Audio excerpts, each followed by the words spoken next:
The sun dies, and the world holds its breath.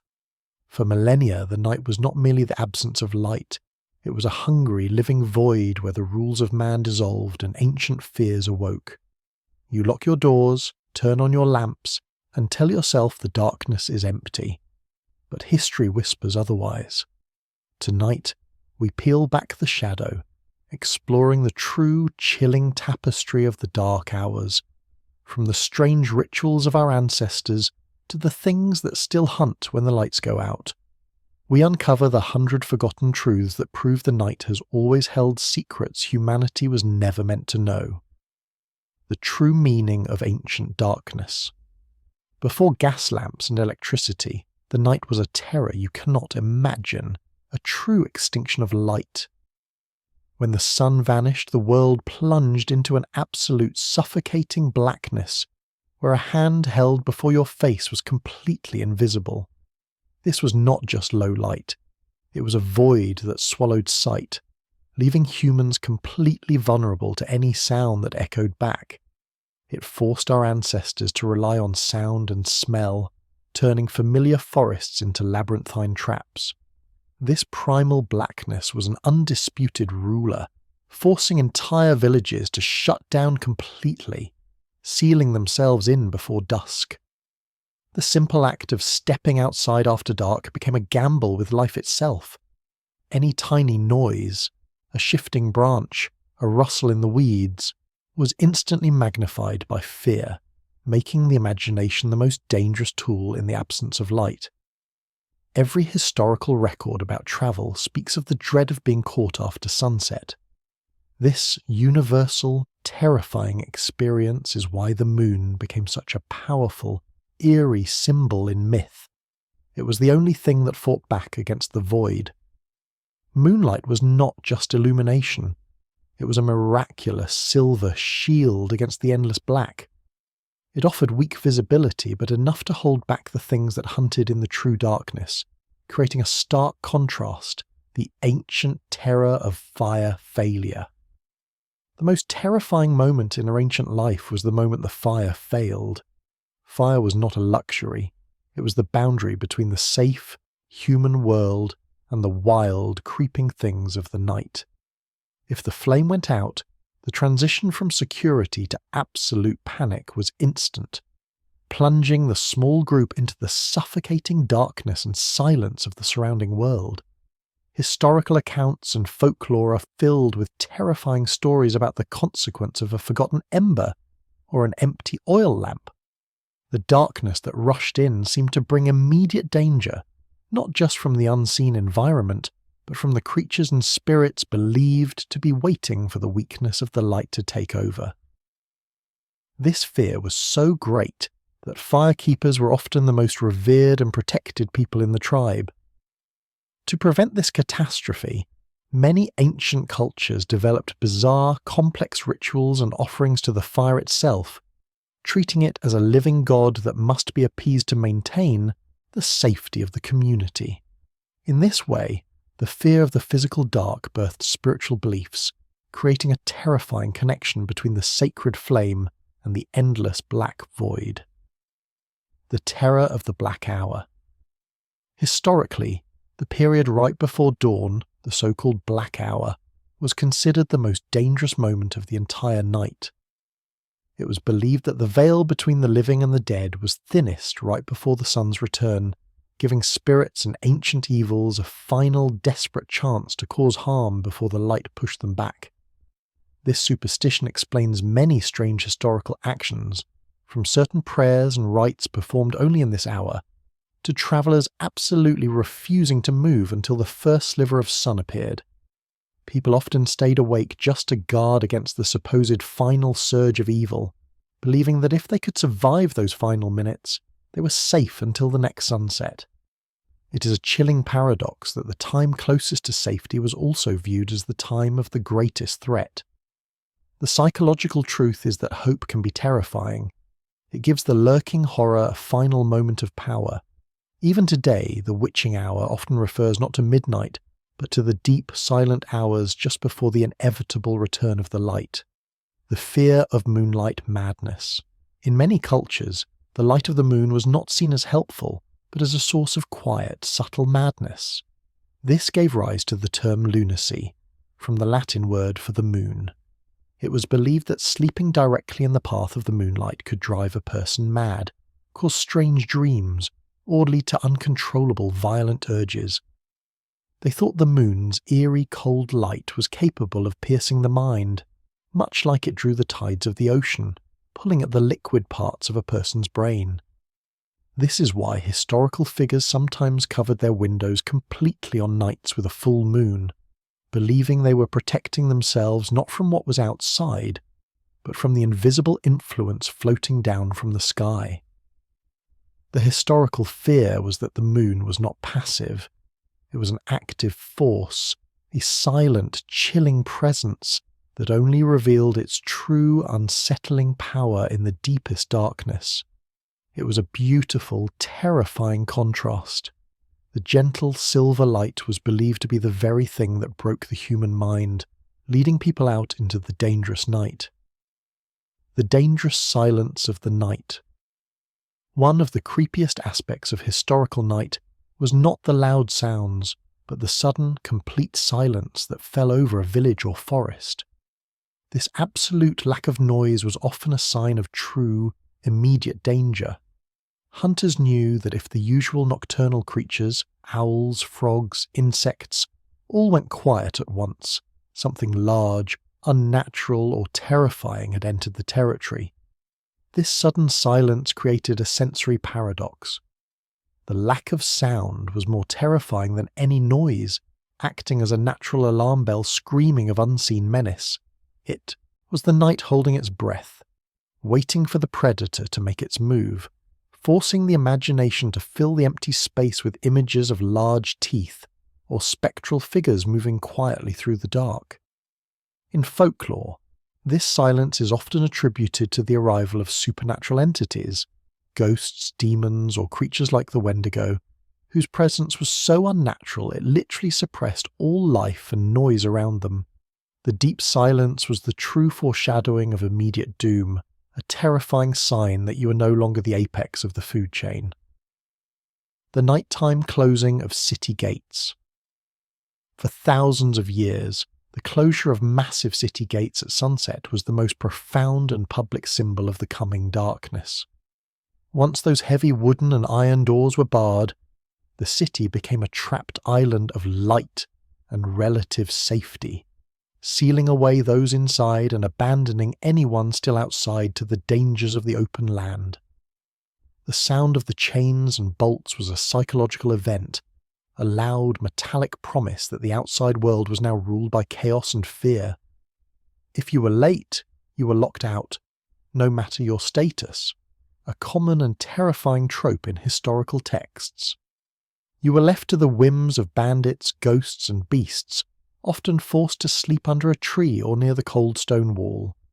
This simple act of locking up created an artificial, high-stakes contrast between order and wilderness, between the known and the terrifying unknown.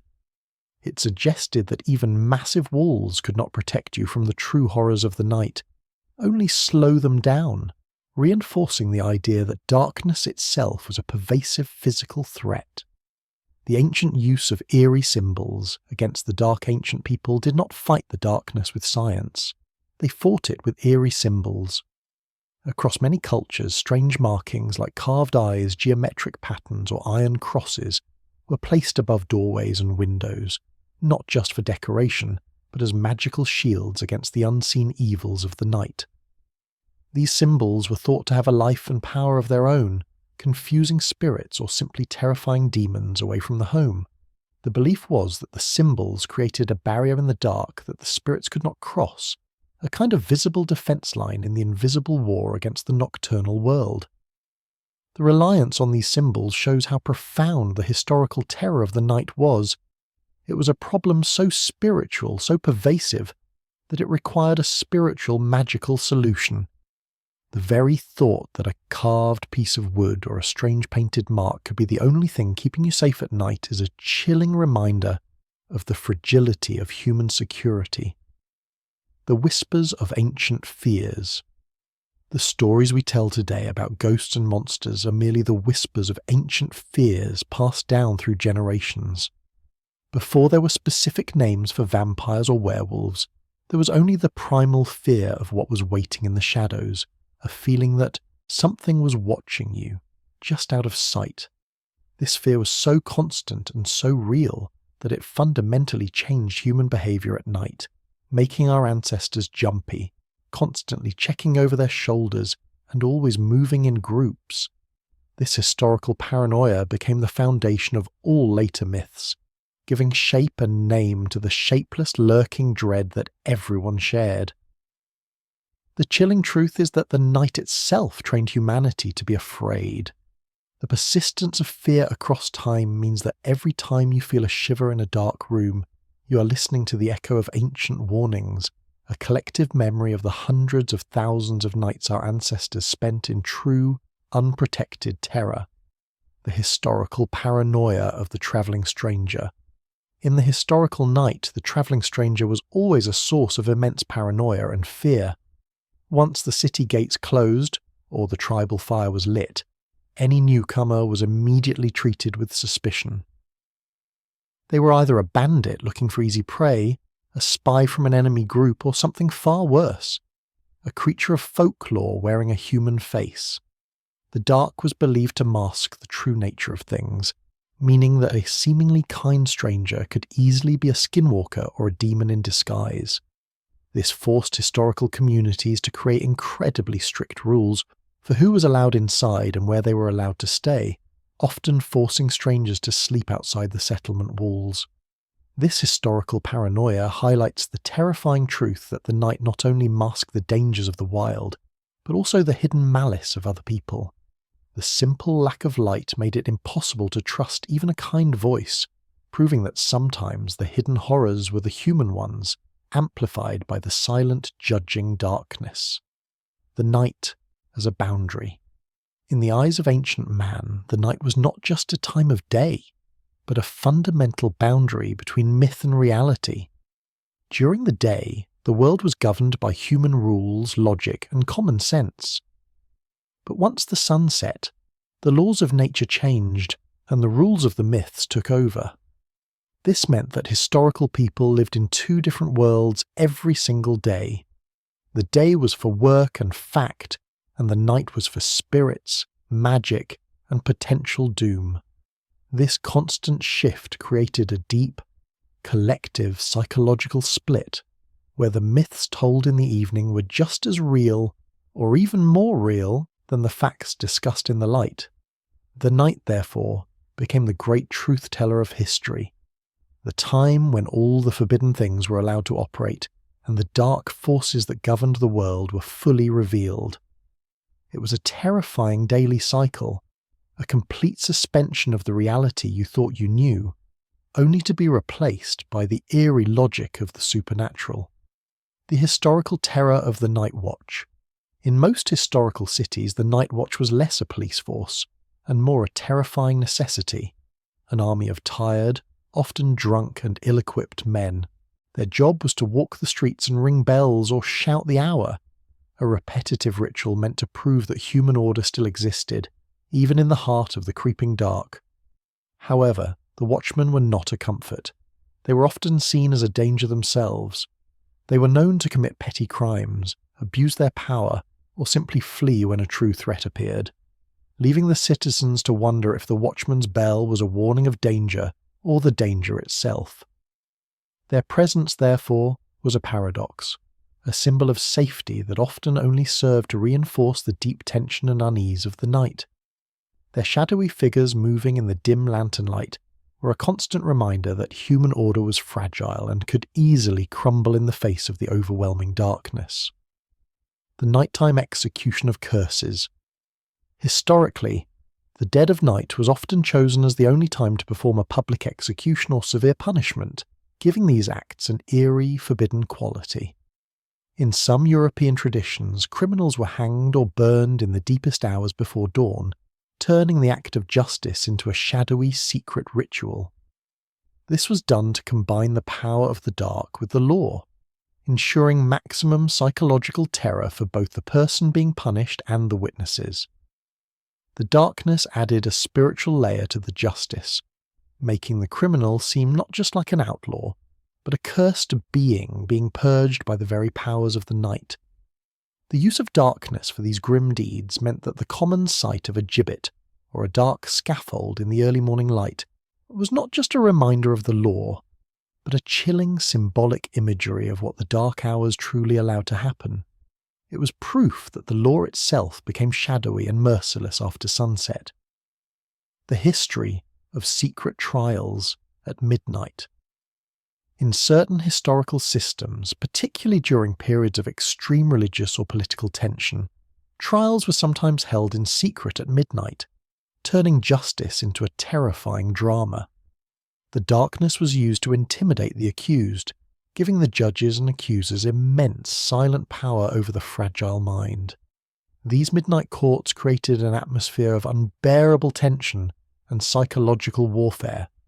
Imagine being dragged from your bed and forced to argue for your life under the flicker of a single candle, with nothing but deep shadow surrounding your accusers. The lack of light became another tool of the state. This historical practice shows that the night was seen as a time when normal human rights could be easily suspended. The dark hour became a sign that the proceedings were unfair, driven by fear and hidden agendas, making the verdict seem like a decree from a shadow world, rather than the product of fair judgment. The secret movement of cursed objects. The transport of cursed artifacts or dangerous materials, such as plague victims or forbidden religious idols, was always relegated to the dead of night. This was done out of both practical secrecy and spiritual fear, as people believed the object's dark power would be less effective or less visible under the cover of darkness. Historical records show strange processions of heavily shrouded carts moving slowly through empty streets in the black hours. The fact that the movements were secret only increased the public's paranoia, leading to rumours that the carts carried not just objects, but truly horrific things: demons, ancient kings, or plague-ridden corpses. This historical practice highlights the collective fear that certain things were simply too powerful or too dangerous for the day to handle. The night became a containment field, the perfect environment for moving the hidden horrors of the world from one fearful place to another, constantly suggesting a vast, dark conspiracy at work. The contrasts of silence and revelation. The night was a time of terrible contrasts in human society, shifting between absolute silence and sudden, chaotic revelation. A silent street could suddenly erupt into screams, a house of quiet sleep could burst into flame, or a secretive meeting could be interrupted by a violent raid, making the night wildly unpredictable. This rapid transition from silence to noise, from peace to chaos, was so common that it contributed to a constant state of low-level dread among the population. People knew that the quiet was fragile, and that any sudden break in the silence meant an immediate life-altering threat had just arrived. This constant tension of waiting for the sudden noise or sudden light is what made the night historically terrifying. It was the knowledge that true, shocking, and irreversible events only waited for the cover of darkness to be truly revealed to the world, suggesting the truth was always found in chaos, not in order. The repetition of the curfew. Bell across European history, the sound of the curfew bell at sunset was a terrifying form of repetition and control. The word curfew actually comes from the French phrase couvre-feu, meaning cover fire, a literal order for people to put out their hearth fires before going to sleep. The rhythmic, repetitive tolling of the bell was a chilling sound. It was the law telling everyone that their time was up, and that the power of the state was now yielding to the power of the dark. It commanded order, but it also reinforced the collective terror of the outside world, creating a state of tension and obedience. This forced nightly ritual created a perfect psychological effect. The repeated deep sound was a constant reminder that for the next 8 hours you were not truly free. You were trapped inside under the authority of the darkness, only allowed to resume your life when the bell rang its opposite, welcoming chime at dawn. The crime of nighttime trespass. In historical law, merely walking outside a building at night could be considered a serious crime, even if you did not commit any other offence. The logic was simple. No decent person had a reason to be out in the dead of night, so the very act of nighttime trespass was proof of ill intent, making the darkness a natural accuser. This meant that your movements after sunset were completely controlled by the authority of the night watch or the city police, creating a state of constant surveillance.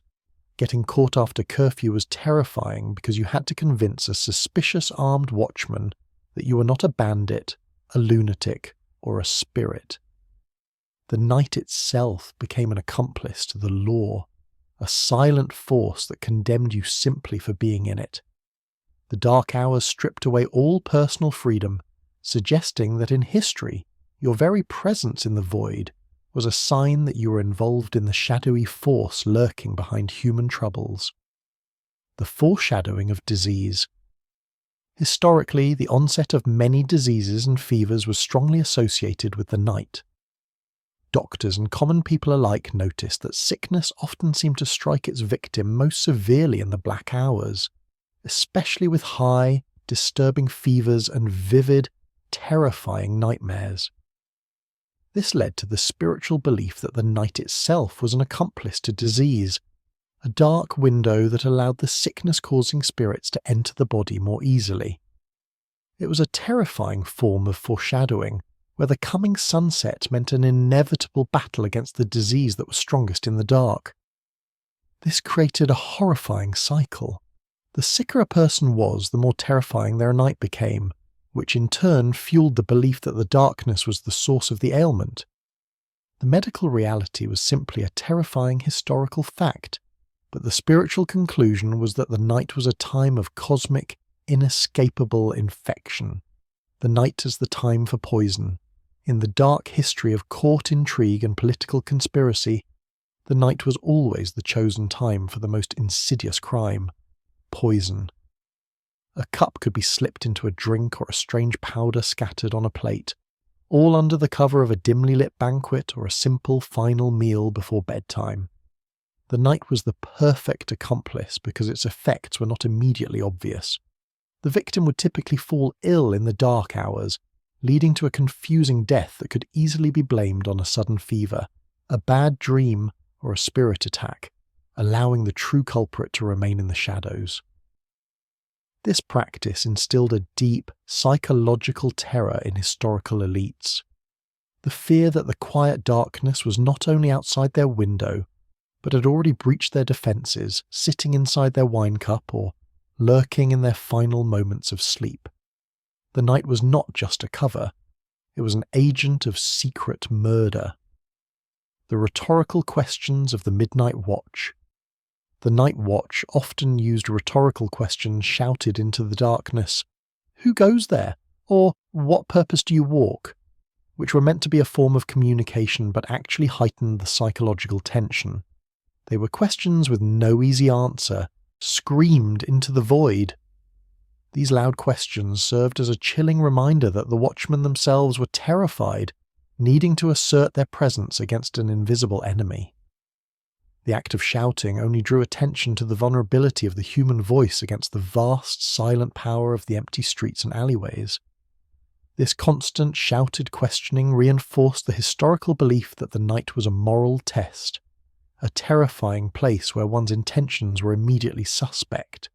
The questions were not for identification, they were an eerie performance, demanding that the darkness itself confess its hidden purpose, a confession it never gave. The ancient fear of the sleeping soul. Across many ancient cultures, it was believed that when you slept, your soul left your body and wandered the world as a small, smoke-like figure. This created a terrifying historical vulnerability.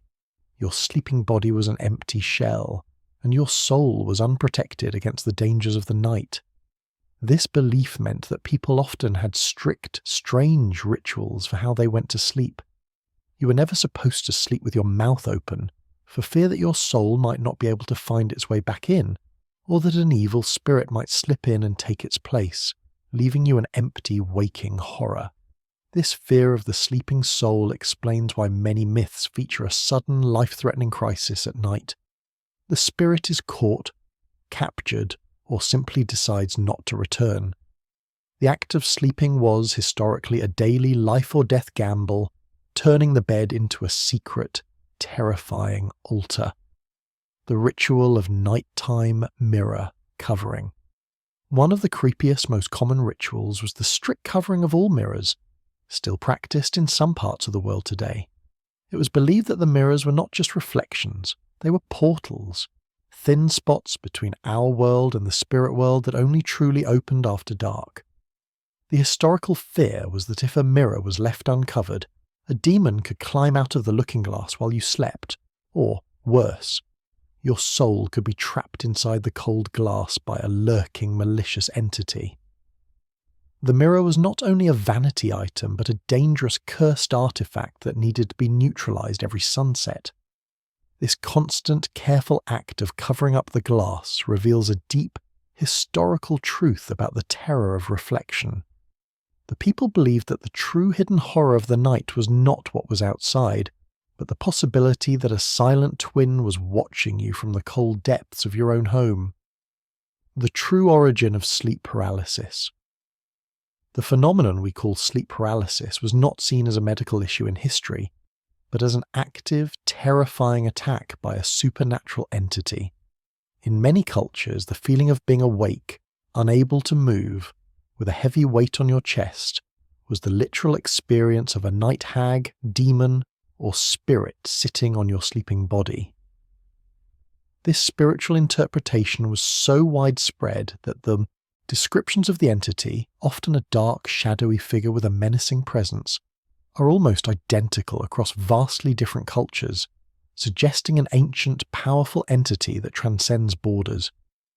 The terrifying thing was that it was often interpreted as a sexual demonic assault. This makes the historical experience of the event far worse than the modern medical explanation. To our ancestors, it was not a brain glitch, it was a physical, terrifying encounter with a real supernatural influence in the deepest part of the night, proof that the darkness allowed terrible things to happen to the defenseless sleeper. The history of shared night terrors. Historians have noted strange accounts of entire families or small communities experiencing the exact same vivid, horrific nightmare on the same night. This was not dismissed as coincidence. It was interpreted as a collective psychic attack, a direct, targeted malevolence from a single, powerful, dark source. These shared night terrors were considered proof that an external, shadowy force was working against the entire community, trying to poison their sleep and break their spirit from within. These events were always treated with immediate public rituals and spiritual cleansings the next day to purge the source of the shared horror. The creepiest part is the possible connection to a wider, unseen conspiracy. Why would a family across continents have the same dream of a black dog or a strange glowing eye? It suggests a hidden, psychic battle being fought in the dark hours, with humanity as the innocent, sleeping target. The fear of nighttime laughter. There are disturbing historical accounts that speak of the sound of unnatural laughter echoing through the streets in the dead of night. It was not the sound of human amusement, but a terrifying, cackling noise that seemed to come from empty houses, the tops of trees, or deep within the shadows of the alleyways. This laughter was always believed to be the sound of an evil spirit, a demon mocking the fragile, sleeping world of man, or a witch celebrating a dark victory. The sound itself was terrifying because it had no source, making the noise an audible proof that the darkness was alive and actively enjoying humanity's fear. This sensory immersion into a sound-driven fear meant that any sudden, strange laughter after midnight would send entire communities into panic, convinced that a spectral presence had arrived to claim a new victim. The historical terror was not just what you saw, but the eerie sound of pure, unholy delight. The ritual of nighttime bed placement. Ancient cultures often had very specific, strict rules for how the bed must be placed in a room. In some Chinese traditions, the feet must never face the door, and the head must never face the window, a ritual designed to protect the sleeping body from the malevolent energy of the night. The placement was a form of spiritual shielding. The door was a passage for the living, but also for spirits, and the window was a direct line of sight for any evil that was passing outside. By carefully arranging the bed, they were literally building a physical and spiritual wall around the vulnerable sleeper. This reverent attention to a simple piece of furniture shows that the bedroom was seen as the inner sanctum, the final line of defense against the terrors of the dark. It's a chilling reminder that, historically, your sleeping position was believed to be a matter of life and death, an active attempt to cheat the coming horrors. The fear of the nighttime visitor. In historical societies, any knock on the door after midnight was a source of instant, paralyzing terror. There was an unspoken rule that only death, disaster, or extreme emergency, a fire, a raid, a plague warning, would cause someone to disturb a house in the deepest hours of the dark. This meant that the historical act of opening your door after dark was a gamble, a potential invitation to a life-changing horror. The tension was immense. You either ignored the terrifying summons and risked death, or you opened the door and risked letting something evil, like a vampire or a demon, inside. This historical moment of the nighttime visitor became a central theme in horror and folklore because it perfectly captured the essence of the dark's power. The simple act of human courtesy was turned into a terrifying test of faith, a moment of deep uncertainty where trust meant potential ruin. The historical metaphors of the night. The night was not just a historical event. It was a powerful metaphor for all things hidden, unknown, and dangerous in the human condition. It represented the darkness in a person's soul, the secrets of the government, and the quiet truth of mortality, all wrapped up in a single terrifying concept. This use of the night as a metaphor meant that any story told about the dark hours had multiple layers of meaning. A tale about a monster in the woods was also a lesson about the dark, uncontrolled parts of human nature, a perfect example of weaving between myth and speculative interpretation. The poetic power of the night lies in this deep, symbolic imagery.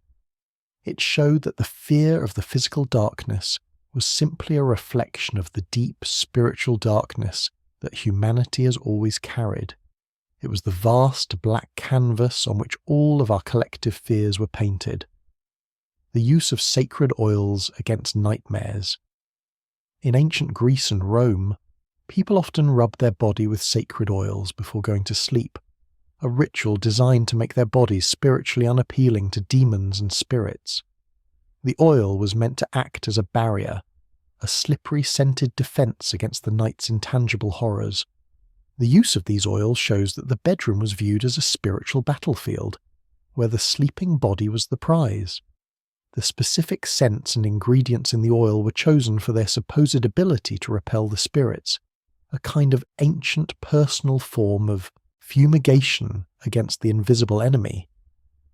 This common, nightly ritual proves that the threat was not a simple monster, but a pervasive spiritual pollution that needed constant defense. The historical truth is that your great-great ancestor did not just go to sleep. They prepared for war against the supernatural influences of the dark hours. The nightly hiding of children's shoes. A strange shared custom in parts of historical Europe was the practice of hiding children's shoes before the children went to bed. This was done out of the belief that a demon or evil spirit might steal the shoes in the night and then use them as a magical tool to lure the child out of the house and into the dark. This superstition shows how deeply the fear of the night's unseen lure ran in historical societies. The parents believed that the dark powers could only act on the child if they could give them a reason to leave the safety of the house, a missing shoe, a whisper, or the sight of a forbidden toy. The simple act of tucking away the small leather shoes every night was a quiet, desperate prayer, a ritualistic defense against the constant, lurking threat that tried to steal the vulnerable from their beds. It is a chilling image of a parent's fear that the night was actively looking for a way to trick their child. The nighttime digging of graves. In many historical periods, the work of digging graves, especially during times of plague or mass death, was done exclusively in the dead of night. This was done out of secrecy, but it also reinforced the terrifying psychological connection between death and the absolute darkness. Imagine the eerie sound of shovels hitting cold earth under the light of a single flickering lantern, with only the shapes of fresh mounds and open pits surrounding the workers. This made the grave not just a hole in the ground, but a chilling focal point for the night's most pervasive, inevitable fear. This practice turned the nighttime burial into a terrible symbolic imagery, a dark ritual where the earth was open to receive its due under the watch of the spirits. The darkness was the perfect cover for the work, but it also made the work itself feel unnatural, desperate, and deeply disturbing. The fear of the nighttime resurrection. The intense, historical fear of being buried alive led to a terrifying belief in the nighttime resurrection, that the dead would often wake up hours after their burial, trapped inside the coffin in the absolute darkness. They would scream, scratch, and fight for air, only to die a second, terrifying death. This pervasive fear led to strange customs, such as placing bells or tubes in the coffin that led to the surface, allowing a potentially waking corpse to signal the living.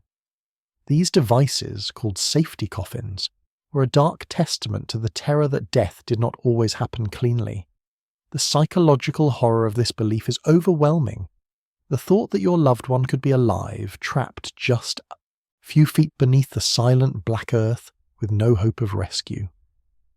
The night was the time of this terrifying hidden horror, the moment the grave was sealed forever.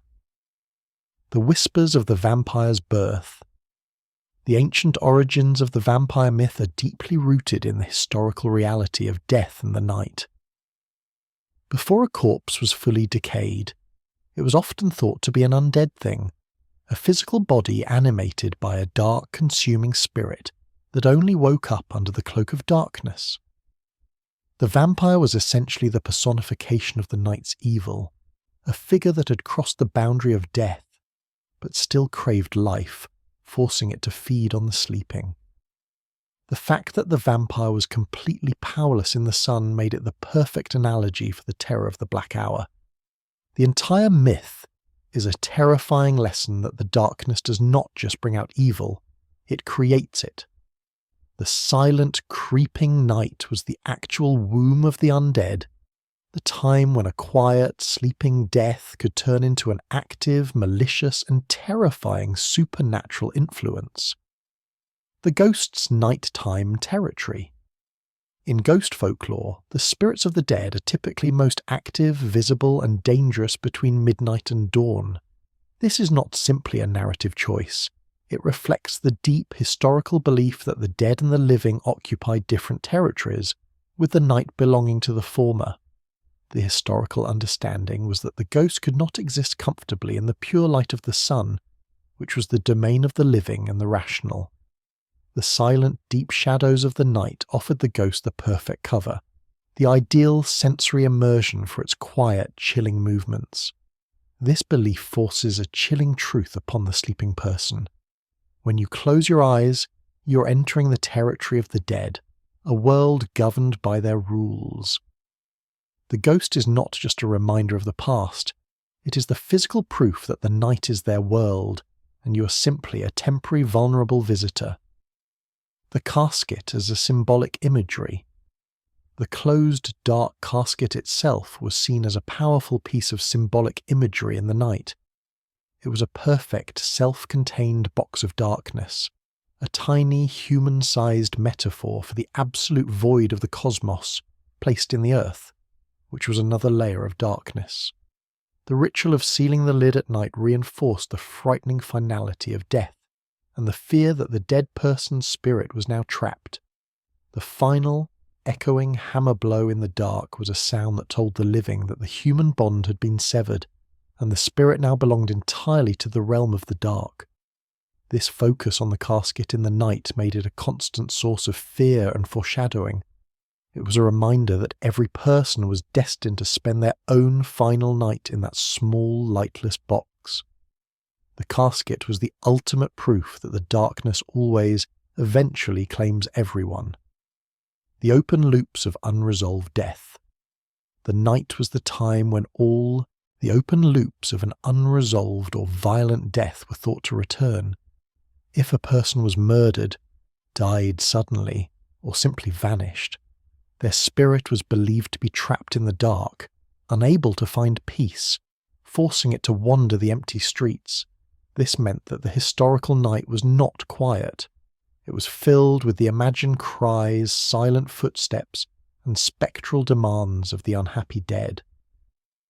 The darkness was simply the environment that allowed the past to return in full force, demanding justice or simply a final moment of recognition.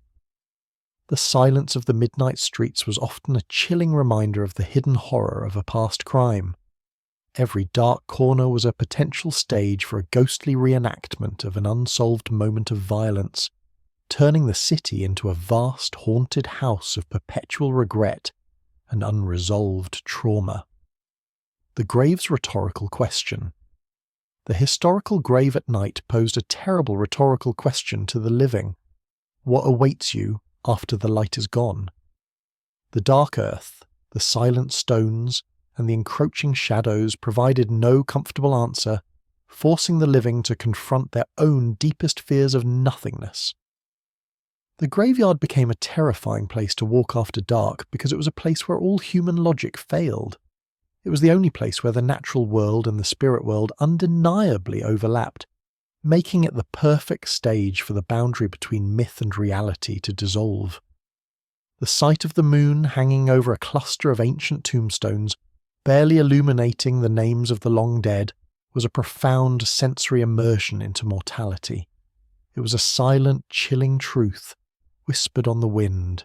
You are next, and this silent, cold place is waiting for your final night. The use of night for grave robbing. The dark history of grave robbing shows that the night was not just a cover for spiritual evil, but for common terrible crimes against the dead. Grave robbers, or resurrection men, were criminals who worked only in the deep hours of the dark, digging up bodies for sale to medical schools. This practice turned the simple, sacred act of burial into a source of ongoing, deep psychological terror for the living. You had to fear not only that your loved one was alive, but that their corpse would be stolen, dismembered, and used for science, making their rest completely temporary. This historical crime turned the silent, empty graveyard into a strange, terrifying battlefield, a place where the living were forced to guard the dead against the malevolence of the human world. It proved that sometimes the hidden horrors of the night were perpetrated by humans, not by ghosts. The symbolic imagery of the shadowed grave. The shadow of the grave at night became a powerful piece of symbolic imagery that represented the permanent cold separation of the soul from the body. The shadows that crept across the earth were seen as the lingering spirits of the dead, trapped by the weight of the dark soil. The sight of an overflowing graveyard at midnight with all its shadows merging into a vast, shapeless blackness created a sense of overwhelming spiritual density. It was the ultimate visual analogy for the collective weight of human history, all the dead compressed into a single terrifying landscape. This emotional and visual interpretation made the nighttime graveyard the absolute heart of human fear. It was the place where all the historical anxieties about death, the spirit world, and the final void came together in a silent, chilling, and profoundly unsettling physical space. The nightly rituals of corpse watching. In historical periods, especially those with high plague or fever rates, Families would often perform nightly rituals of corpse watching, sitting awake with the deceased body for several nights to ensure they were truly dead before burial. This was a direct result of the fear of waking up in a coffin. The experience was a unique form of psychological torture.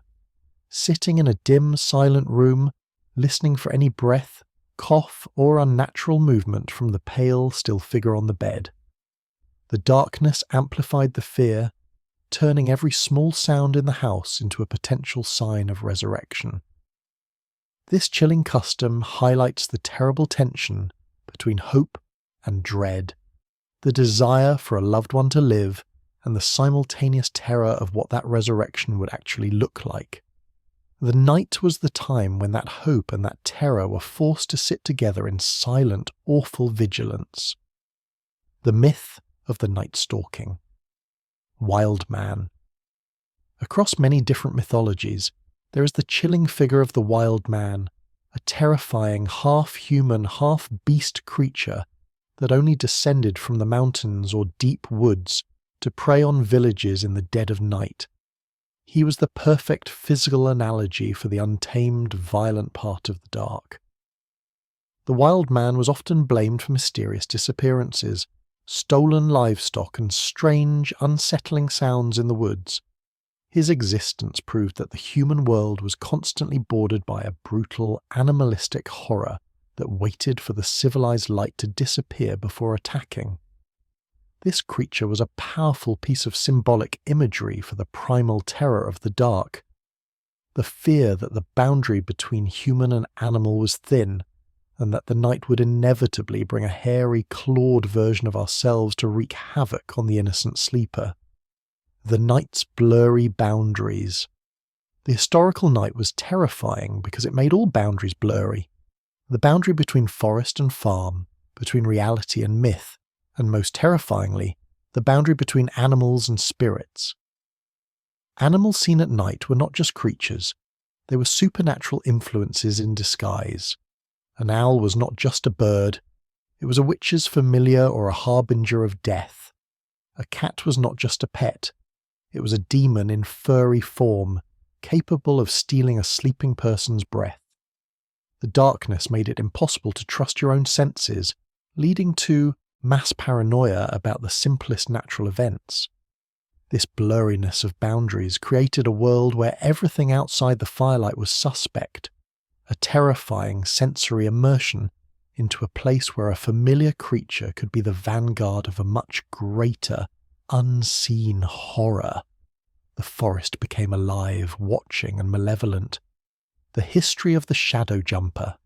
In folklore across North America, there is the chilling concept of the shadow jumper, a spirit or entity that does not need a body, but simply moves through the blackest, deepest parts of the shadow itself. It only appears in the corner of your eye, a perfect example of a hidden horror. The terror of the shadow jumper is that it completely subverts the historical purpose of light. You can light a candle or a lamp, but the light itself creates new shadows, giving the creature more places to hide and more ways to follow you from room to room. It uses human safety against them. This entity is a perfect analogy for the terror of the unseen conspiracy in the night. It proves that the true evil is not a physical body you can shoot or fight, but a simple lack of light that turns every corner of your house into a source of potential attack, a never-ending threat. The siren's nighttime lure. The classical myths of the siren were not just about beautiful women. They were about the terrifying power of the night to lure people to their doom through sweet, irresistible noise. The siren song only worked in the dark, carried on the night wind over the silent moonlit water. The historical truth of the siren is a lesson in the night's manipulation. It uses the most beautiful, most desirable sound to draw the sailor or the traveller away from safety and into the cold, crushing blackness. The beautiful voice was merely a mask for the ultimate hidden horror. This story is a powerful metaphor for the psychological dangers of the night. It warns that in the darkness, the things that seem most comforting, a familiar song, a whisper of a loved one, are actually the most dangerous traps, designed to pull the listener into an eternal open loop of despair. The repetition of the werewolf's transformation. The myth of the werewolf is built upon the terrifying repetition of the lunar cycle. The full moon was seen as a cursed, powerful object that forced an unwilling human to transform into a violent beast, repeating the same gruesome cycle every 28 days. This cycle was a perfect analogy for the historical fear of losing control under the influence of the night. The curse was a terrifying thought, that the civilized person you knew could be completely taken over by the darkness, only to wake up the next morning covered in the blood of their neighbour. The terrifying power of this myth lies in its inevitability. The change was not a choice. It was a guaranteed, terrifying event, making the night not just a time of fear, but a time of guaranteed, silent, human-on-human violence, all dictated by the indifferent, cold light of the moon. The nightly patrol of the black dog. In British folklore, the figure of the black dog is one of the most consistent and terrifying supernatural influences. This creature, often described as a massive black-furred hound with glowing, shadowed eyes, patrols lonely roads, empty fields and churchyards only after dark. The black dog was not typically a predator. It was a harbinger, a terrifying sign of impending death or disaster. Simply seeing its glowing eyes in the blackness was considered a terrifying omen, forcing the witness to live with the chilling foreshadowing of their own imminent doom. This creature's terrifying power lay in its passive malice. It did not need to attack. Its mere presence was enough to cause psychological destruction, turning the simple act of walking home at night into a high-stakes encounter with a quiet, powerful, and deeply unsettling messenger of death. The night's rhetorical question of the beast. The growl of an unseen beast in the historical dark was a chilling rhetorical question that demanded an immediate answer. Is this the end? The terror was not just the potential pain, but the simple fact that the unseen creature had all the power and the human had none. The darkness made the enemy both intangible and overwhelming. The animal could be a large wolf, a bear, a demon, or a half-human beast, and the victim was left to his own imagination and the chilling, echoing sound of the threat. The mind became its own greatest enemy. This common historical experience made the night a stage for a terrifying paradox. The quiet sounds of the wilderness were what made the human feel most alone, but the loud sounds of the hidden beast were what made the human realize they were not alone enough, caught in a cosmic trap. The nighttime appearance of the flying horror. In many ancient and medieval accounts, the most terrifying creatures were those that flew overhead in the night. Demons, monstrous birds, or literal gargoyles that only came alive when the sun went down. The fear was that the air itself was a highway for horror. The sound of massive unseen wings flapping in the darkness was a unique kind of panic, as the victim was completely vulnerable and unable to see the attack coming from above. This added an extra, terrifying dimension to the historical threat of the dark, turning the sky into another source of fear. This creature is an effective analogy for the constant tension of the night. Even when you were safely locked inside, you knew that the shadows were merely the boundary of a much larger, unseen, and silent world of predators that could strike from any direction, at any second. The historical paranoia of the water sprite rivers, lakes, and oceans were historically believed to be the territory of vengeful water sprites, nymphs, or kelpies, entities that were only interested in luring human victims into the water after dark. These creatures were the perfect example of the night's manipulation. The sprite would often use mimicry, imitating the cries of a lost child, the sound of a beautiful woman, or the gentle lapping of the water to convince the victim to step toward the bank. Once they were close enough, the sprite would drag them under, making the death look like a simple drowning. This creature is a chilling metaphor for the historical terror of temptation.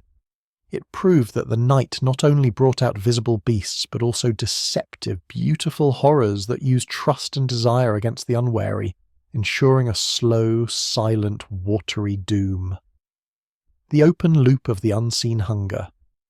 The night was the time of the unseen hunger, the pervasive, dark sense that something outside was actively, relentlessly seeking to consume human life, energy, or soul.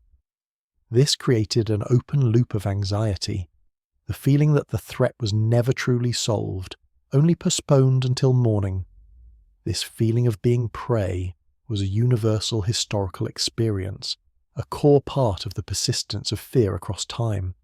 It was a primal, animalistic understanding that in the dark, humans were no longer the ruler of the environment, but merely the vulnerable, soft target.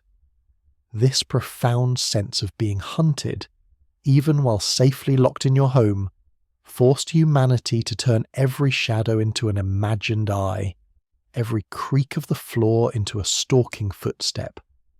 The night was not just a time of day, it was an environment designed to make you feel completely alone and desperately, helplessly afraid.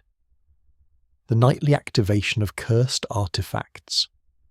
In folklore, cursed artifacts are typically described as being dormant, simple, and silent during the day, but their true malevolent power only activates when the sun goes down. The darkness was the key, the switch that allowed the ancient, silent evil to finally begin its work. Imagine a simple doll, a strange coin, or an old painting that is completely normal at 3 p.m, but is believed to begin moving, whispering, or even bleeding once the midnight hour strikes. This turned every small relic in the house into a source of potential horror. This terrifying belief created an immense, silent tension in historical homes. The owners were forced to live in a state of quiet dread, knowing that the innocent-looking object on the shelf was merely waiting for the cover of night to unleash its long-held, terrifying supernatural influence. The history of blood-red moons. Throughout history, the appearance of a blood-red moon was never seen as a natural event. It was interpreted as a massive cosmic omen of war, famine, or the arrival of a world-ending plague. The night sky became a huge, silent screen for terrible foreshadowing. The sheer power of this image, the cold silver light of the moon suddenly turning to a horrifying, sickly red, was enough to send entire civilizations into a panic. It was seen as proof that the heavens themselves were screaming a final warning, a sign that the gods were about to unleash a final curse, the nightly guarding of holy relics. Even within the walls of great churches, the most sacred relics, splinters of the cross, bones of saints, or religious texts, were guarded with a unique intensity at night. This was done out of fear that a hidden agent of the dark would attempt to steal or defile the object under the cover of the shadows. This constant nightly vigilance highlights the historical belief that the forces of evil were specifically interested in neutralizing the power of the good. The darkness was seen as the perfect time for the devil to send his agents to complete the one task they could not do in the light of day. The sheer value of the relic was a paradox in the dark. It was the only thing capable of fighting the night's evil, but it was also the item that the night's evil was most desperate to steal. The whole thing created a terrifying, silent, high-stakes battle every single sunset. The repetition of the cursed coin. A widespread superstition in certain eras involved the cursed coin, a piece of money that would repeat its evil by either causing bad luck or physically returning to the pocket of the person who tried to spend it, only when the person was sleeping in the night. The horror of the cursed coin was that it could never be gotten rid of, no matter how many times it was thrown away. Every morning, the owner would find the cold, dark metal back in their possession, a terrifying, tangible, symbolic imagery of an inescapable, creeping doom. This simple object is a perfect metaphor for the persistence of fear across time. The evil was not grand or loud, it was quiet, personal, and always returned to you in the silence of the dark, proving that some forces of the night were simply too stubborn to be defeated by a simple act of throwing them away. The open loop of the unlocking artifact. Some cursed artifacts were believed to be the final piece of a spiritual puzzle, a key that would only unlock a gate, a curse, or a final, terrible truth when it was brought to a specific location in the dead of night. The key was a terrifying open loop. This meant that the artifact was constantly seeking to complete its purpose, driving its owner to travel to forbidden places, often in a sleepwalking or trance-like state. The owner was forced to carry a silent, powerful doom that was actively trying to open a hole in reality. This belief is a chilling example of the wider supernatural conspiracy at work. It suggests that there are powerful, sentient objects in the world, and that the night is simply the time they are finally allowed to complete their dark, predetermined purpose, leading to an irreversible, terrifying conclusion. The contrasts of the eerie symbol. The visual power of the night was often found in the terrible contrast between an eerie symbol and the surrounding blackness. A pentagram drawn on the ground, a single word carved into a wall, or a stone idol would stand out with terrifying clarity in the pale moonlight. This stark visual difference made the symbol seem more powerful, more real, and more active than it did in the daytime. The night stripped away all the context and noise of the day, leaving only the chilling, pure message of the dark force that the symbol represented. The historical impact of seeing a simple marking in the darkness was profound. It was a moment of revelation that proved the supernatural was not just a story, but a physical presence waiting for the dark to make its silent, terrible declaration, commanding fear and obedience. The silent power of the shadowed eyes. One of the most persistent, terrifying recurring motifs in night folklore is the glimpse of shadowed eyes watching from the darkness. These eyes are often described as glowing, cold, and utterly lacking in human warmth, a perfect symbolic imagery of the night's intent. The horror is that these eyes are often the only visible part of the creature. This forces the viewer to use their own imagination to fill in the rest of the terrifying body, making the unseen monster far worse than any tangible thing. The eyes were a silent declaration. You are being watched. This constant, terrifying sense of observation created a pervasive historical paranoia. The knowledge that no matter how secure your home was, something unseen was always capable of looking in, studying you, and waiting for the moment of ultimate vulnerability. The night was a place of eternal malicious surveillance. The analogies of the speaking idol. Ancient idols or effigies were sometimes believed to be capable of speaking, often to deliver terrible warnings or forbidden knowledge, but only under the cover of night. The silence of the dark was the spiritual environment that allowed the inanimate object to temporarily gain a voice. This belief created a terrifying analogy for the power of the night to unlock the impossible. The simple statue became a living oracle, a physical manifestation of a forgotten god that could only be heard when the rational, busy world of the day was completely silent. The horror of the speaking idol is that it forces the listener to receive a truth they are not ready for, usually a terrifying one that foreshadows a dark future. The night was not just a time for fear, it was the time for the most disturbing, unavoidable lessons humanity could learn. The curse of the nighttime relic keeper. The historical job of guarding a cursed artifact was a terrifying occupation, a subtle form of doom that required a nightly silent vigil. The keeper was forced to live in constant tension with the object, knowing that its dark power could turn on them at any moment in the black hours. This job was often given to people who were already outcasts or prisoners, a final, slow punishment that forced them into an unwilling partnership with a silent, waiting evil. They were forced to listen for the first sound, the first shift, or the first whisper that proved the object was waking up.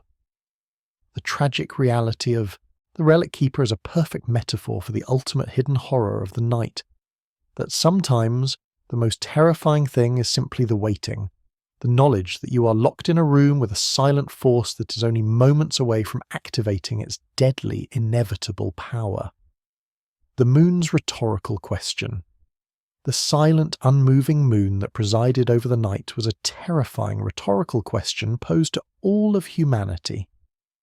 Is your fear temporary, or is it eternal? The moon's unchanging presence was a cold reminder that the night, and all the evil that came with it, would always return. This massive celestial body was the ultimate symbolic imagery of the persistence of fear across time. It did not judge, it did not comfort, it simply provided the bare minimum of light necessary for the dark forces to operate, making it an indifferent, massive accomplice to all of history's horrors. The full moon, especially, created a sense of cosmic inevitability. The knowledge that the silent silver orb was controlling tides, minds, and beasts made the human struggle feel small, temporary, and ultimately futile against the cold, silent, cyclical power of the darkness.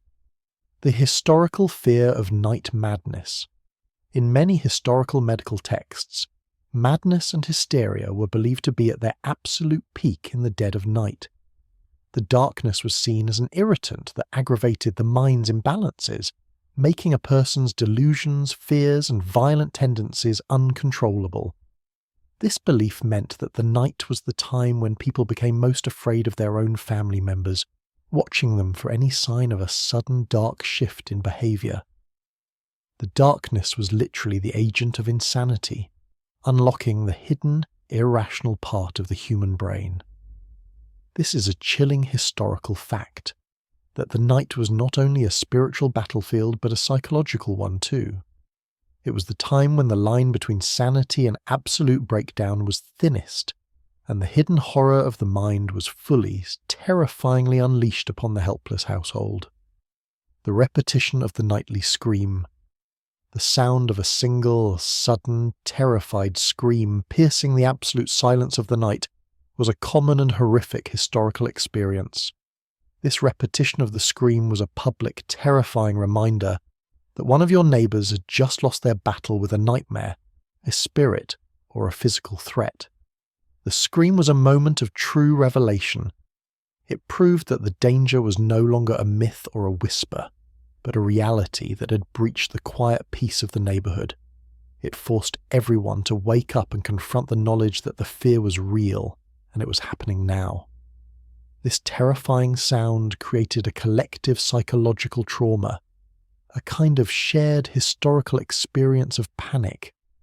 The scream was an analogy for the night's malice, a loud, short explosion of pure, desperate fear that quickly faded back into the dark, leaving only cold, lingering dread behind.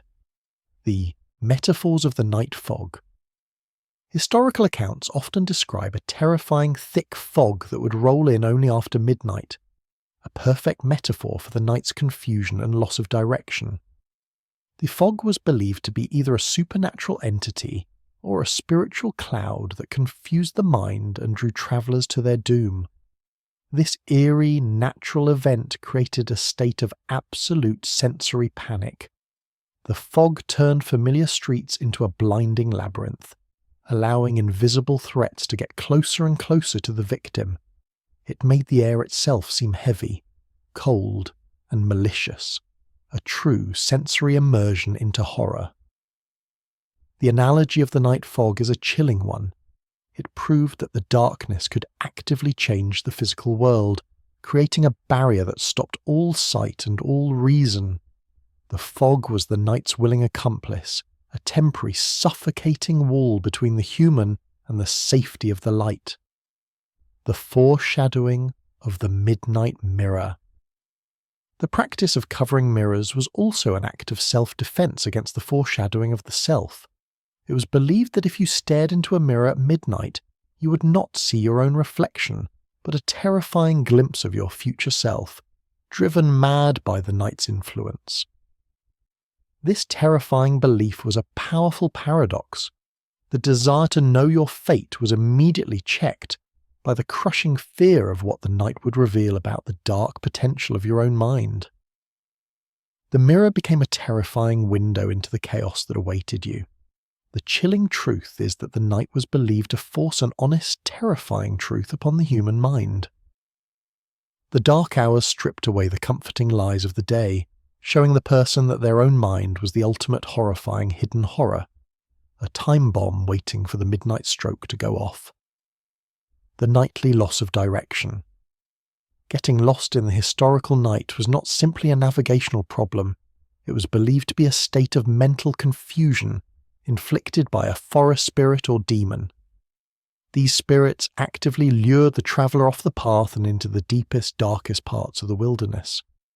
The terrifying loss of direction was believed to be a spiritual attack, a deliberate attempt to break the traveller's mind and soul before delivering the final, physical attack. The human was forced to wander in circles, slowly succumbing to cold, fear, and the sound of invisible whispers. This experience turned the act of walking home into a spiritual parable. It taught that the night was not only a physical maze, but a psychological one, designed to make the victim doubt their own senses, eventually leading them to surrender to the overwhelming, silent malice of the darkness. The night's rhetorical question of identity. The night forced a terrible rhetorical question upon the person. Are you truly yourself when the sun is gone? This was driven by the fear that people's true dark nature only emerged in the protective, silent anonymity of the dark hours, allowing them to commit acts they would never consider in the light. This belief created a profound internal suspicion within historical communities. No one could truly trust anyone else, as the person next to them could be a saint by day and a secret murderer, cultist, or thief by night. The darkness was a mask for the deepest evils of the human heart. The night, therefore, became the ultimate truth-teller, the stage for all revelation. It was the time when people's hidden faces were turned to the world, proving that the shadowy force lurking behind human history was often just a simple, unmasked human being. The contrasts of silence and inner thought. The historical night was a source of terrible contrast between the absolute silence of the outer world and the frantic, loud anxiety of the inner world. The silence was meant to be peaceful, but it only amplified the mind's worst fears, making the quiet more terrifying than any scream.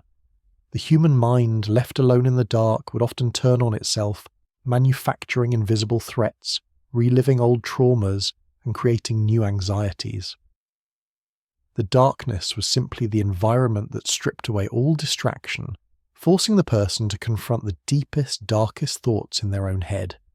This experience proved that the night's power was not just external, it was internal.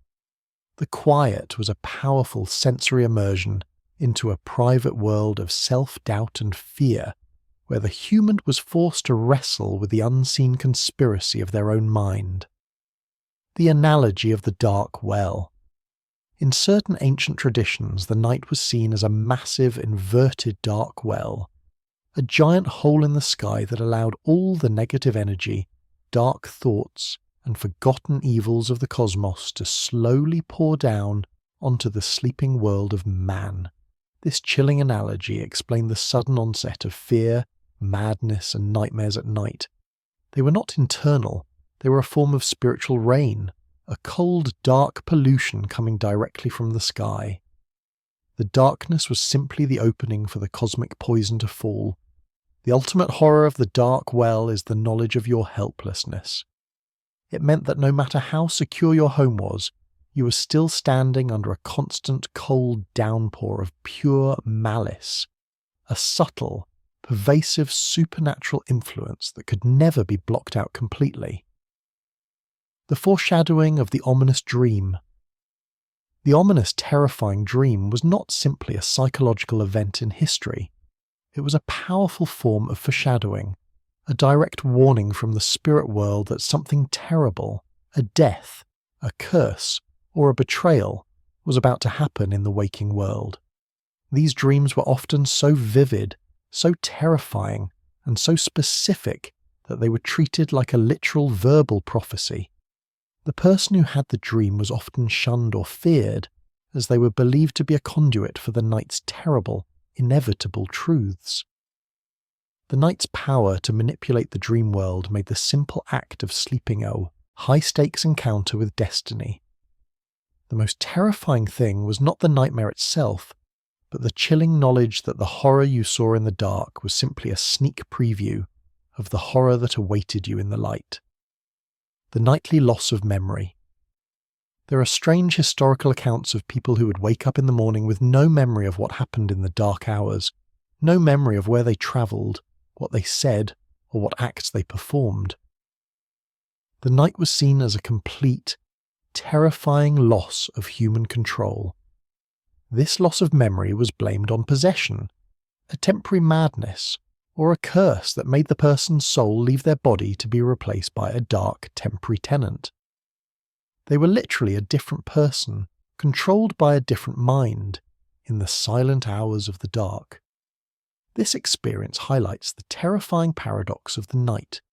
It was both the ultimate time of revelation for the world, but a time of complete, frightening obfuscation for the individual. The darkness allowed the world to reveal its truths, while completely hiding the truths of the human who walked in it. The historical fear of celestial omen before telescopes and science. The night sky was not a peaceful vista. It was a terrifying, massive screen of celestial omen. The appearance of strange lights, comets, or unexplained movement was seen as a massive cosmic warning from angry or indifferent gods. This belief meant that the night was constantly communicating terrible, world-altering truths, forcing humanity to live in a perpetual state of cosmic dread.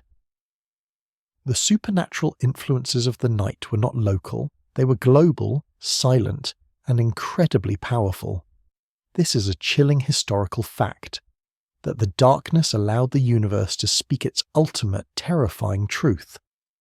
The silent, cold expanse of space was the ultimate source of foreshadowing, a permanent non-human entity that used the dark hours to announce the coming end of the world. The repetition of the eclipse. The repetition of the solar and lunar eclipse was one of the most terrifying, inevitable events in the historical night. The sudden, unnatural blackout of the light in the middle of the day, or the complete disappearance of the moon, was seen as proof that the natural order was being violently broken. The eclipse was always interpreted as a battle between the sun and a massive devouring beast or demon, a brief but terrifying glimpse into a cosmic war that humanity could only watch. This reinforced the idea that the hidden horror of the night was simply an extension of a much larger, darker reality. This predictable yet terrifying event turned the sky into a massive symbolic imagery of vulnerability. It proved that the light, the very thing that kept humanity safe, was temporary and could be easily, silently consumed by the raw, chaotic, and completely indifferent power of the void. The myth of the Star Eater. In various indigenous mythologies, there is the chilling concept of the Star Eater, a massive, silent, unseen entity that lives in the deepest blackness of space, slowly consuming the light of the most distant stars, constantly expanding the domain of the absolute dark. The Star Eater is a terrifying analogy for the night's final goal, the ultimate complete extinction of all light and all life. The silent consumption of the distant stars was a subtle, continuous form of foreshadowing, a quiet, inevitable march toward total, universal blackness. This cosmic entity is the ultimate symbol of the shadowy force at work. It proved that the enemy was not local. It was cosmic, silent, and immensely powerful, slowly removing the spiritual and physical light of the universe, and the only proof of its existence was the chilling, slow growth of the dark. The open loop of the falling star. The falling star or meteor was not seen as a scientific event in history. It was a terrifying open loop, a massive, fiery sign that something from the outer void had escaped its celestial prison and was coming to crash into the earth, bringing a curse, a plague, or a demon with it. The terrifying speed of the falling light created a profound sense of anxiety. It was a massive, fast-moving threat that could not be stopped, a constant reminder that the walls of the sky were thin and that the horrors of the cosmic dark could breach our world at any second. This event turned the dark sky into a source of immediate physical dread. It taught humanity that the boundary between myth and reality was constantly being breached by forces far older and more chaotic than human history, and the night was the time to watch for the fiery descent. The contrasts of the northern lights. In many northern mythologies, the beautiful but strange sight of the aurora borealis, the northern lights, was not a wonder. It was a terrifying contrast between beauty and a silent, violent truth. The lights were believed to be the fluttering spirits of the dead, or a terrifying sign of an ongoing battle in the heavens. The eerie, silent movement of the massive, colourful light in the dark sky was enough to cause mass panic. It was a terrifying celestial revelation that proved the sky was alive, powerful, and utterly indifferent to the small world of man watching a cosmic dance of death. The aurora created a powerful sensory immersion into a world of pure ethereal chaos. The night sky was simply a thin curtain, and the lights were the terrifying glimpse into the vast, cosmic, supernatural influences that truly governed the destiny of the dark world. The rhetorical questions of the silent stars. The silent, unmoving stars on a clear night were a powerful, terrifying rhetorical question that demanded to be answered. How small are you? Their immense cold distance was a constant reminder of human insignificance and the true, chilling scale of the darkness. This reverent sense of smallness was a core part of historical night fear. The stars did not offer comfort. They offered a cold, cosmic truth that the human world was temporary and the massive silent darkness that contained them was eternal and completely indifferent to their fear.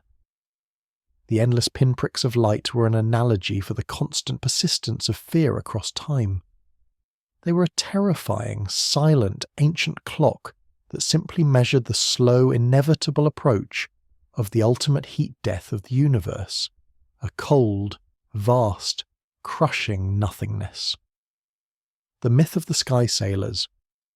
Some mythologies contain the story of the sky sailors, ghostly figures, often in massive silent ships, that sail across the night sky just above the clouds, silently watching the world below and occasionally stealing a soul or a traveller in the dark.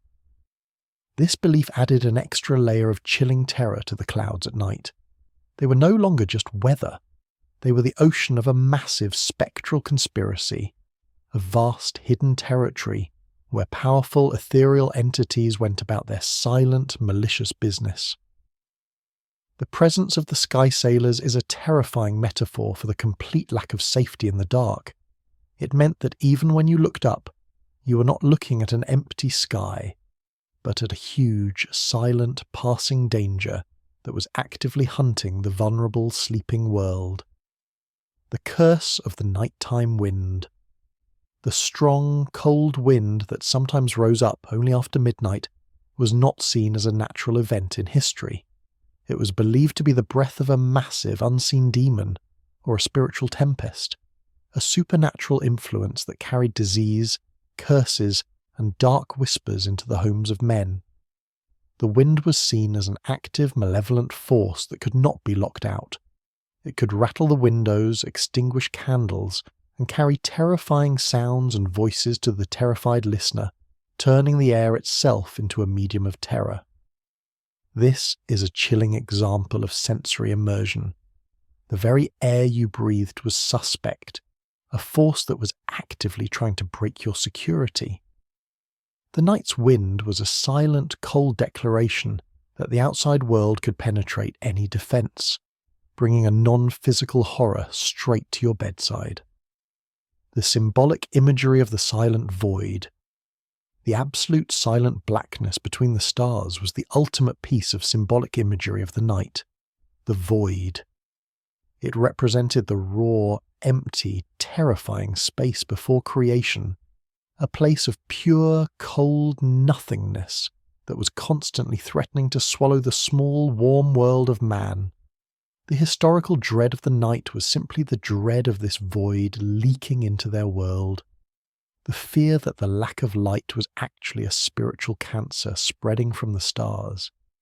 It was a terrifying, poetic realization that the absence of light was not passive, but a massive, consuming spiritual threat. The terrifying truth is that the night was seen as a temporary holding pattern. The void was not finished. It was merely waiting, a massive, silent, black curtain that promised the eventual cold and complete end of all things, making the fear of the dark an eternal cosmic dread. The contrasts of the eerie symbol in the sky. In the night sky, the planets and constellations were not just collections of stars. They were believed to be massive, eerie symbols, powerful contrasts of light and darkness that spelled out the terrible fate of the world. Astrology was a form of terrifying cosmic foreshadowing.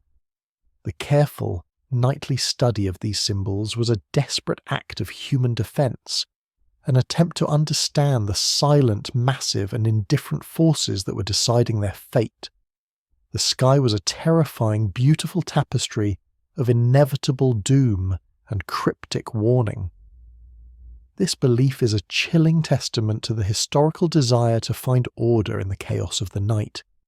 It proved that the dark hours were a time of massive revelation, where the only way to survive was to learn the silent language of the stars and decipher the inevitable curses they were constantly announcing. The secret rituals of the pentagram. Historically, the pentagram or other complex occult symbols were not just drawn for show. They were believed to be literal, spiritual machines, powerful tools that could only be activated in the silence and cover of the dead of night by secret societies. These secret midnight rituals were a terrifying defiance of the sun's moral order. The pentagram was believed to open a temporary gate, a tiny, spiritual hole in the night that allowed the forces of the dark to be briefly summoned and controlled by the bold, cloaked few. This is a chilling truth about the shadowy force lurking behind human history, that a small, secret group of human beings were actively and deliberately working with the evils of the dark. The night was their sanctuary, the time when they could complete their hidden horrors without any fear of exposure. The nightly meetings of the conspirators. The historical night was the only time that political conspirators, assassins and religious fanatics could meet without being detected. The darkness was their cloak, their silent, perfect agreement to do the evil work that the light would never allow. These secret, silent meetings in the shadows turned the empty city streets into a network of potential betrayal and sudden violence. The fear of these groups was a constant source of historical paranoia. The knowledge that your world could be completely changed by a whispered word in the black hours. This creates a terrifying metaphor for the true dangers of the dark. The night was not just a cover for monsters. It was a sanctuary for the worst of human ambition and malice. The hidden horror was the silent political coup that was planned and executed entirely between sunset and dawn. The repetition of the blood oath. Secret societies often performed a terrifying repetition of a blood oath or signing ceremony at midnight, literally using their own life force to power the dark bond. The blood, a symbolic imagery of life, was offered to the dark forces to seal the terrifying contract. The use of the dead of night for these oaths reinforced the spiritual finality of the act. The commitment was not to the human world, but to the shadowy, non-human world that was only fully active between the hours of sleep. The darkness was the perfect, terrifying witness. This terrifying ritual is a chilling analogy for the eternal conflict between light and dark. It proved that some humans were so desperate for power that they were willing to permanently bind themselves to the night, offering a piece of their soul to the vast, silent, waiting malice. The open loop of the midnight sacrifice. The silent midnight sacrifice was one of the most chilling crimes attributed to secret societies, an act performed to open a spiritual open loop, a temporary violent tear in the veil between the worlds that allowed a demon or spirit to enter the human realm. The night was the essential ingredient for this ritual because the darkness was believed to be the raw, base material of the spirit world. The sacrifice was a terrifying, violent act designed to permanently weaken the light's power and strengthen the night's influence on the waking world. This belief in the midnight sacrifice highlights the terrifying reality of the supernatural influences at work. It proved that the dark hours were not just a time of human crime, but a massive cosmic opportunity for a few evil people to permanently alter the spiritual balance of the entire world. The foreshadowing of the silent procession. The rare, terrifying sight of a silent, hooded procession moving through the empty streets at midnight was a powerful form of foreshadowing. It was a sign that a secret society was moving a curse, a victim, or a cursed artifact to its final, terrible destination. The absolute silence of the procession was its most unnerving quality. It suggested a complete, silent internal organization, a power so great that it did not need to make noise or fear exposure. They were moving with the full, silent authority of the dark itself. This eerie sight was a public, chilling revelation that the night was completely controlled by a secret, intelligent force. It proved that the shadowy force that humanity feared was not just a monster, but a well-organized human group acting under the silent guidance of the dark. The contrasts of the midnight feast.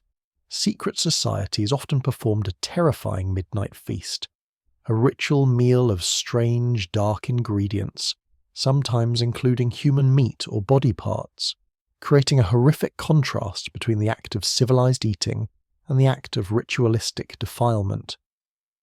The feast was designed to be an absolute rejection of the day's moral order, a deliberate high-stakes attempt to embrace the most forbidden aspects of the darkness. The act of eating the forbidden thing was a spiritual pledge to the chaos of the night. This horrifying practice highlights the absolute tension of the dark hours. The night was a time when all moral and human boundaries were purposely dissolved, allowing the practitioners to fully immerse themselves in the deep psychological horror of becoming something completely unhuman. The metaphors of the hidden chamber secret societies always used the night to access their hidden chambers, underground crypts and forgotten tunnels. These places were powerful metaphors for the night's secrecy, the true, unseen foundation of their dark power. The very existence of these hidden rooms proved that the surface world was a lie. Beneath the polite, visible city of the day was a vast, silent, terrifying network of tunnels, hidden altars, and dark prisons, all connected by the common thread of the night. The historical reality of these hidden chambers created a pervasive, chilling analogy for the human mind. It suggested that every person, every city, and every government had a silent, dark, unseen place where their true, forbidden, and terrifying secrets were kept, waiting for the dark hour. The nightly whispers of the ancient fear. The rituals of secret societies were often accompanied by strange, low whispers and guttural chants. These were not just random sounds. They were believed to be the actual forbidden language of the dark forces, a method of calling upon an ancient fear that predated human history. The power of these sounds was immense. They were a form of sensory immersion into a world of pure, raw, non-human terror. The listener was forced to hear a language that the human mind was not meant to understand, turning the words into a source of immediate madness and dread. This use of dark language highlights the terrifying truth of the supernatural influences in the night. It proved that the darkness was not empty. It was filled with forgotten voices, ancient commands, and a silent, terrifying language that was only spoken when the sun was completely gone. The paradoxes of the Midnight Watchword secret societies used silent, secret watchwords or gestures that were only known to their members, creating a terrifying paradox. The word was a symbol of absolute trust for the members, but a symbol of absolute hidden terror for the rest of the world.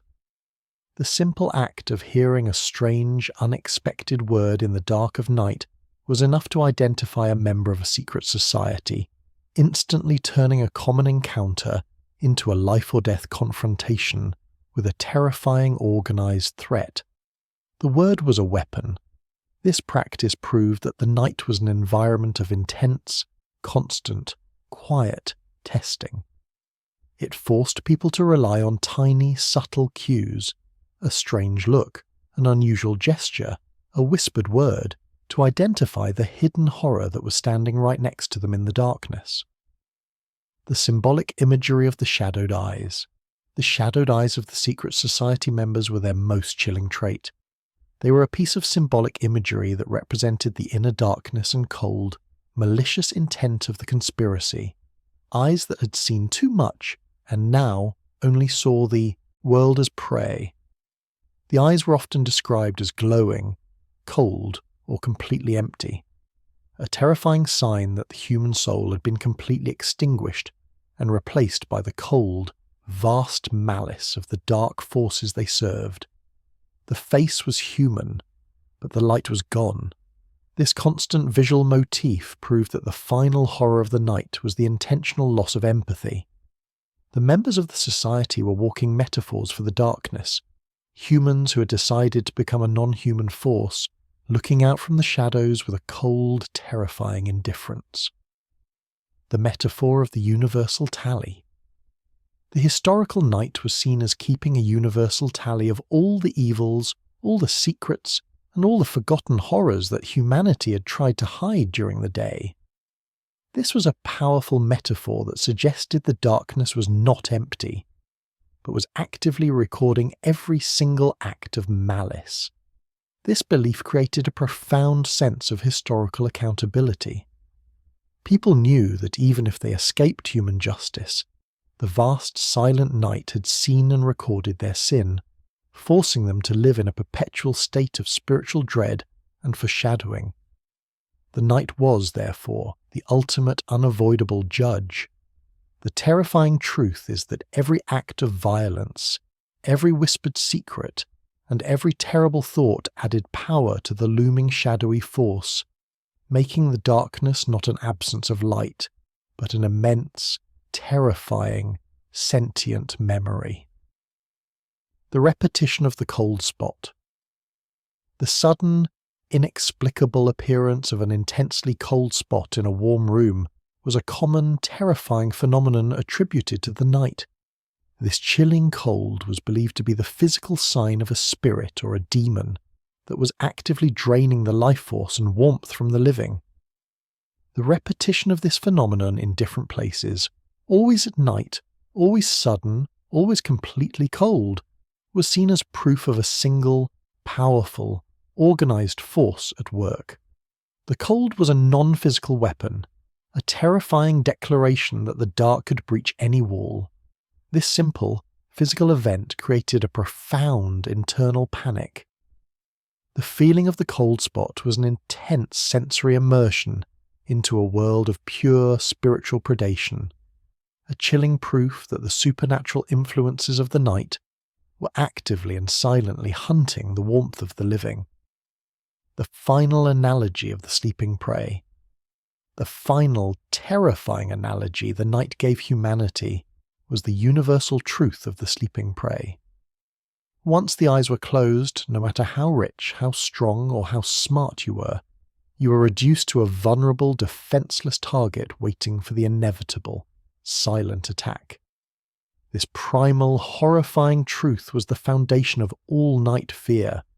It was the knowledge that the darkness was simply waiting for the moment of total helplessness, the time when all the strength of the day was completely gone, leaving only a soft, breathing target for the hidden dangers. The night forced a complete chilling surrender upon the human spirit. It proved that the persistence of fear across time was simply the memory of 1,000,000 years of being the hunted, a silent, terrifying reminder that in the dark, every single human was just a temporary warm meal. the open loop of the night's promise. The entire history of the night is an open loop, a terrifying promise that the dark forces will always return, and that the fight between light and shadow will never truly be won. The sun's return is only a temporary pause, not a final victory. This is the ultimate chilling truth that the night forces upon the historian, that the greatest human struggle is against a force that is cyclical, patient, and absolutely eternal. The horrors of the past are not dead. They are simply sleeping, waiting for the cover of the next sunset. This constant, unending cycle of fear and darkness means that the true hidden horror is the knowledge of the night's final, inevitable win. The only question that remains is how much damage the dark can inflict before the sun returns to briefly shut the eerie symbol of the conspiracy. The foreshadowing of the final shadow. Every shadow you have ever seen in the dark is a subtle foreshadowing of the final shadow, the complete, overwhelming blackness that will one day consume all light in the universe. The night is a tiny, temporary demonstration of the cosmic darkness to come. This belief forces a chilling contrast between the small, comforting light of a lamp and the massive, eternal darkness that presses in from all sides. The light is a lie, a temporary delay against the cold, vast power that will eventually silently win the entire struggle. The true, deep, historical dread of the night is this knowledge of the final end. It is the realization that the shadowy force is not a monster, but the ultimate, final state of the universe, cold, empty, and perfectly black, a terrifying and absolute nothingness. The contrasts of trust and terror. The night forces a terrifying contrast between the human need for trust and the night's absolute demand for terror. You must trust your walls, your locks, and your partner, but the darkness is constantly whispering that all of these things are temporary and easily broken. This internal conflict is the essence of the night's psychological warfare. It forces the human to live in a state of perpetual doubt, constantly questioning the loyalty of the person next to them, the strength of their door, and the reality of the shadows in the corner. The terror of the night is simply the loss of all comfortable certainty. The darkness is a massive, silent test that humanity has failed for 1,000,000 years, proving that the boundary between myth and reality is completely dependent on the light, and once the light is gone, chaos returns. The rhetorical question of the lingering scent. The faint, unidentifiable and lingering scent of sulphur, old blood, or wet earth after a terrifying night was a common, chilling event that posed a final, rhetorical question. Was it real? The scent was the final, non-visual proof that the dark event was a physical reality. The sheer power of this subtle smell was immense. It was a final sensory immersion into the night's chaos, a terrifying reminder that even though the sun had returned, the physical residue of the terror, the spirit, the monster, the crime, was still lingering in the air. This final, silent proof is a metaphor for the persistence of fear across time. The darkness is not cleanly defeated. It leaves behind a subtle, haunting reminder that its influence is still everywhere, waiting for the sun to leave so it can return to its full physical power. The symbolic imagery of the shadowed eyes. The constant recurring motif of the shadowed eyes is the ultimate piece of symbolic imagery for the night's eternal vigilance. The darkness itself is the eye, watching every action, every fear, and waiting for the moment of final, absolute vulnerability. This is the central, terrifying truth of the entire history of the night, that the fear is not about what is in the darkness, but the silent, terrifying knowledge that the darkness itself is a massive, sentient, malicious, and infinitely patient entity that has been watching you since the day you were born. The night is the ultimate silent conspirator. It is the vast, ancient, and cold force that connects all the horrors, all the myths, and all the fears. The fact that it always returns is the final chilling proof of its ultimate, inescapable, and complete power over the small, fragile world of man. The final analogy of the whispered warning. The final lesson of the night is given through a chilling, silent whisper, a final analogy that the darkness is simply the eternal, patient, ultimate predator. It does not need to hunt, it simply needs to wait for the light to leave, and the prey will come to it. This whisper is the ultimate expression of the night's complete power. It forces the human to acknowledge that their greatest defense, the sun, is not a permanent shield, but a temporary comfort that will eventually, inevitably, leave them completely exposed to the cold, waiting malice. The night's revelation is that the cycle is unbreakable. The darkness will always return, the fear will always persist, and the shadowy force will always be watching from the vast, empty space beyond the small, flickering safety of the firelight, waiting for the final moment. The final open loop of the central question. We have walked through the eerie history of the night, from the sound of the ancient watchman's bell to the quiet horror of a cursed artifact active in the moonlight.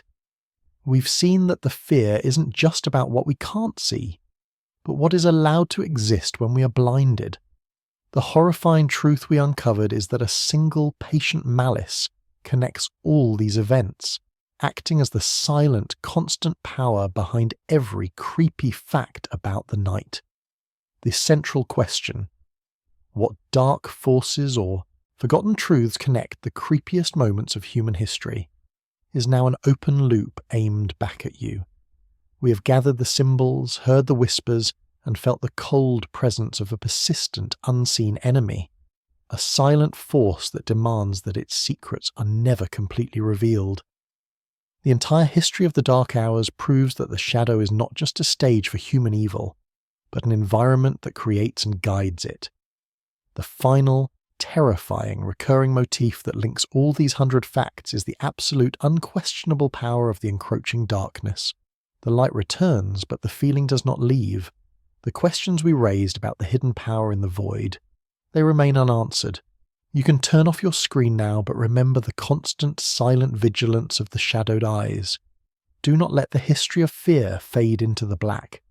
We simply wait for the shadow to return, and the terrible truths of the night to be finally fully revealed. We've explored the dark corners of history, but the night outside your window is still deep. What forgotten truth do you think still lurks in the shadows after all these centuries?